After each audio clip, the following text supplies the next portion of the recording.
தமிழகத்தில் எத்தனை விஜய் ஆட்சிக்கு வந்தாலும் நாங்கள் காவிரியின் குறுக்கே மேகதாதுவில் அணையை கட்டியே தீருவோம் என்று கர்நாடக துணை முதல்வர் சிவகுமார் அறிக்கை விட்டிருக்கிறார்.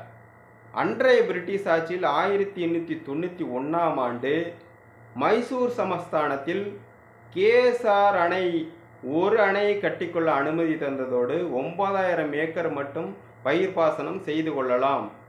இதற்கு மேல் நீங்கள் அணையை கட்டுவதற்கோ அல்லது பயிர் பாசனத்தை பெருக்குவது என்றாலோ நீங்கள் மெட்ராஸ் மாகாணத்தில் அனுமதி ஒப்புதல் வாங்கி கொண்டுதான் செய்ய வேண்டும் என்று அன்றே எச்சரித்துள்ளது உயர்நீதிமன்றம். அதற்கு பிறகு கர்நாடகாவில் ஹேமாவதி, ஹாரங்கி, கபினி போன்ற அணைகள் கட்டப்பட்டது. தமிழகத்தில் மேட்டூர் அணை, அமராவதி அணை, பவானிசாகர் அணை என்று கட்டப்பட்டது. அதற்கு முன்பே கல்லணை உள்ளது. மற்ற எல்லா அணைகளும் நீர்த்தேக்க அணைகள். ஆனால் கல்லணை மட்டும் தடுப்பணை தான், தேக்க முடியாது. நீரை பிரித்து அனுப்புவதற்காக முதலில் கரிகாலச்சோழனால் கட்டப்பட்டது. தமிழக எல்லைக்குள் காவிரி நீர் வராமல் தடுக்கப்பட்டால்,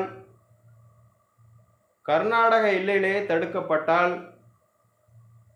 தமிழகத்தில் 20 மாவட்டங்கள் நீரின்றி பாலைவனமாகும். குடிநீர் தட்டுப்பாடு 20 மாவட்டம், சென்னை உட்பட 20 மாவட்டங்களில் குடிநீர் தட்டுப்பாடு ஏற்படும்.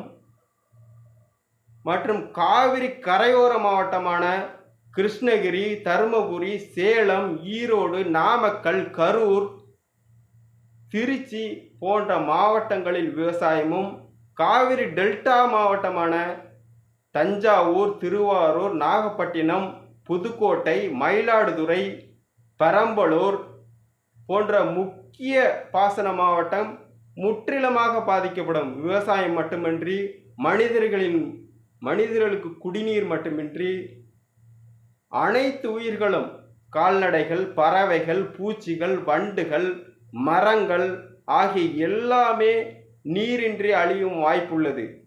அது மட்டுமன்றி பருவமழை பொய்த்து போகும்.